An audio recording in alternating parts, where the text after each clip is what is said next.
দর্শক, ত্রয়োদশ জাতীয় সংসদ নির্বাচনে সংরক্ষিত আসনের বিএনপির জোটের ৩৬টি মনোনয়নের মধ্যে ৩৬টি বৈধ ঘোষণা করেছে নির্বাচন কমিশন। এটা কিছুক্ষণ আগেও আমরা জানাচ্ছিলাম। আরও বিস্তারিত জানতে আগারগাঁওয়ে নির্বাচন ভবনে আছেন আমাদের সহকর্মী মাহফুজা মুসলিহ। আমরা একটু সরাসরি তার সঙ্গে যুক্ত হচ্ছি। মাহফুজা মুসলিহ, বলছিলাম যে মনিরা শারমিনের মনোনয়ন বাতিল করা হয়েছে, এই বিষয়ে একটু জানতে চাইব। পাশাপাশি সেখানে সার্বিক অবস্থা কেমন দেখছেন? নির্বাচনের যে সংরক্ষিত নারী আসনের মনোনয়নপত্র বাছাই, সেটি কিন্তু আজকে দ্বিতীয় দিন অর্থাৎ শেষ দিন ছিল এবং এই দিনে কিন্তু বিএনপি জোটের যারা প্রার্থী তাদের মনোনয়নপত্র যাচাই বাছাই করা হয় এবং ৩৬ জন মোট ছিলেন প্রার্থী এবং তাদের মধ্যে ৩৬ জনকেই বৈধ বলে ঘোষণা করেছে নির্বাচন কমিশন।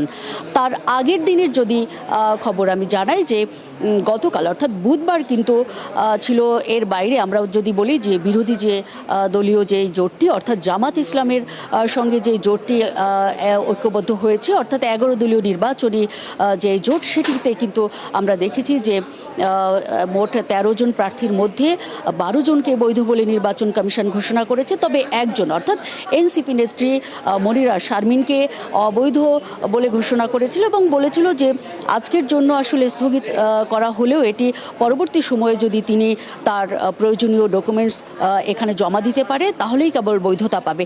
ঠিক সেই বিষয়টি নিয়েই কিছুক্ষণ আগে আজকে যেহেতু 12টা পর্যন্ত তার কাগজপত্র জমা দেওয়ার সময় ছিল এবং এই সময়ের মধ্যেই তিনি এসেছিলেন। এসে তার কাগজপত্র জমা দেওয়ার পর রিটার্নিং কর্মকর্তা মঈনুদ্দিন খান তিনি আমাদেরকে এক সংবাদ ব্রিফিংয়ে জানিয়েছেন যে মনিরা শারমিনের যে মনোনয়নপত্র সেটি আসলে বাতিল বলে গণ্য করেছে নির্বাচন কমিশন। কারণ সরকারের যে বিধি অর্থাৎ আরপিও অর্থাৎ গণপ্রতিনিধিত্ব আদেশ যেটি 1972 সালের, সেটিতে উল্লেখ করা হয়েছে যে সরকারি চাকুরিজীবী যারা রয়েছেন তারা নির্বাচনে অংশ নিতে হলে নির্বাচনের 3 বছর আগে তাদের চাকুরি থেকে অব্যাহতি দিতে হবে।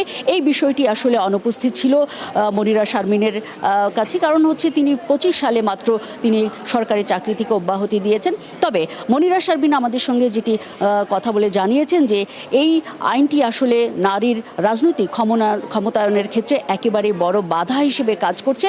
আর তিনি আসলে বড় কর্মকর্তাদের বিষয়টি যে আইনে উল্লেখ রয়েছে বলেছেন, সেখানে তিনি বড় কর্মকর্তা ছিলেন না। সেইখানে আসলে এটি তার যে মনোনয়নপত্র বাতিল, সেই বাতিলের বিষয়ের সঙ্গে আসলে এটি একেবারেই সাংঘর্ষিক, সেটি তিনি দাবি করে বলেছেন যে আগামীতে তিনি আপিল করবেন ইসির বিরুদ্ধে এবং এই ক্ষেত্রে তিনি ইসির কাছে সুবিচার পাবেন বলেও তিনি আশা প্রকাশ করেছেন গণমাধ্যমের সামনে।